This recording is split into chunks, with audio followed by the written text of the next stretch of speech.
आम बजट को लेकर बिहार की आवाम को केंद्र सरकार से बहुत सारी उम्मीदें हैं। जनता चाहती है कि बेकाबू हो रही महंगाई पर सरकार लगाम लगाए। आइए सुनते हैं बजट को लेकर क्या है पब्लिक डिमांड।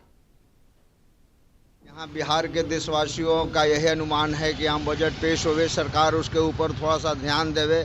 महंगाई इतना चरम सीमा पे है जा रही है, सरकार अपना मद में है। और उसके बाद में जो विशेष राज्य की दर्जा, आज बिहार को विशेष राज्य की दर्जा बहुत ज़रूरी चाहिए।